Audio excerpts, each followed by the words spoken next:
5 second का रखो barricade બતા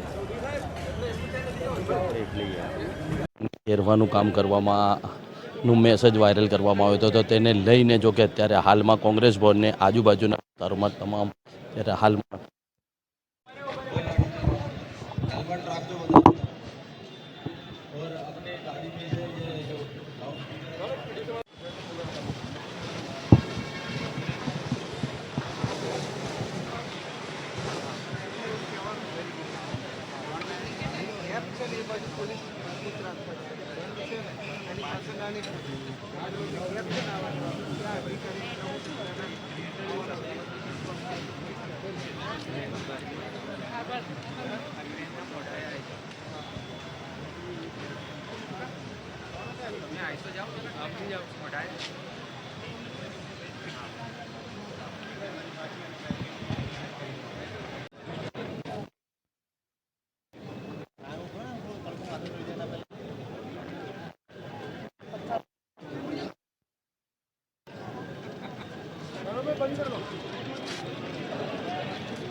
જેમ કે અત્યારે 2 વાગ્યાનો એક મેચ છે અને અહીંયા તમામ પોલીસ છે ને આપ જોઈ શકો છો આ દ્રશ્યમાં બેરીકેડ પણ લગાવી દેવામાં આવેલા છે ને અહીંયા આપ જોઈ શકો છો કે દ્રશ્યમાં કે બેરીકેડ લગાવવામાં આવેલા છે અને ક્રાઇમ બ્રાન્ચથી લઈને તમામ પોલીસનો અત્યારે ચુસ્ત બંદોબસ્ત પણ અહીંયા કરવામાં આવી રહ્યો છે અને આપ તમે જોઈ શકો છો હાલમાં ઘેરવાનું કામ કરવાનું મેસેજ વાયરલ કરવામાં આવ્યો હતો, તો તેને લઈને જો કે અત્યારે હાલમાં કોંગ્રેસ ભવનને આજુબાજુના વિસ્તારોમાં તમામ ત્યારે હાલમાં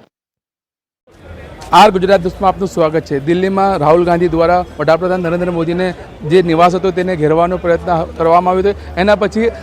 ભાજપ દ્વારા એક એલાન કરવામાં આવ્યું હતું કે ભારતભરમાં જેટલા બી કોંગ્રેસ ભવન છે, કોંગ્રેસની જેટલી ઓફિસ છે એને ઘેરવામાં આવશે। એના પગરૂપે આજે અમદાવાદ પાલડી ખાતે આવેલી કોંગ્રેસ ભવન ખાતે પણ ભાજપે જે એલાન કર્યું છે એના માટે અમદાવાદ પોલીસ દ્વારા 2000થી વધુ પોલીસ જવાનો અહીંયા તૈનાત કરવામાં આવ્યા છે અને પોલીસ દ્વારા ચુસ્ત બંદોબસ્ત કરવામાં આવ્યો છે। તમને કહી દઈશ કે આજથી 2 વર્ષ પહેલાં પણ ભાજપ દ્વારા એક એલાન કરવામાં આવ્યું હતું તો અમદાવાદ પાલડી કોંગ્રેસ ભવનને ઘેરવામાં આવ્યું હતું અને એ વખતે આ જગ્યા પર પથ્થરમારો થયો હતો। એના પછી આ વખતે પોલીસે ચુસ્ત બંદોબસ્ત ગોઠવી દેવામાં આવ્યો છે અને પોલીસ પણ અનિચ્છનીય ઘટના ના બને તે માટે 2000થી વધુ પોલીસ જવાનો અને આઈપીએસ ઓફિસર અહીંયા હાજર છે। રઈસ સૈયદ, અમદાવાદ। नीचे रखो भाई, नीचे रखो साहब आप भराई दे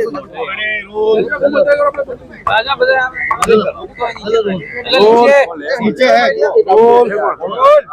કોંગ્રેસ ભવન ખાતે બંદોબસ્ત કેવા પ્રકારનો બંદોબસ્ત શું તાકીદની રાખવામાં આવી રહી છે અને શું આજરોજ ભારતીય જનતા પાર્ટી દ્વારા રાજીવ ગાંધી ભવન પાલડી ખાતે એક કાર્યક્રમનું આયોજન કરવામાં આવ્યું છે, જેમાં અમદાવાદ શહેર પોલીસ દ્વારા લો એન્ડ ઓર્ડરની પરિસ્થિતિ ન સર્જાય તે માટે 2000થી અધિક પોલીસ અધિકારી અને કર્મચારીઓનો બંદોબસ્ત રાખવામાં આવ્યો છે, જેમાં અમે પ્રોપર દરેક જગ્યાએ 4 રસ્તા ઉપર બેરિકેડિંગ,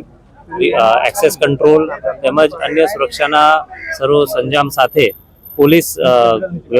સુરક્ષા વ્યવસ્થામાં ખડીપગ હાજર રહેશે। કયા કક્ષાના અધિકારીઓ? આમાં 2 જેસીપી કક્ષાના અધિકારીઓ, 5 ડીસીપી કક્ષાના અધિકારીઓ તેમજ 7થી વધુ એસીપી કક્ષાના અધિકારીઓ અને અન્ય પીઆઈ, પીએસઆઈ તેમજ 2000 જેટલા પોલીસ અધિકારી કર્મચારીઓ આ બંદોબસ્તમાં ખડે પગે તૈનાત છે।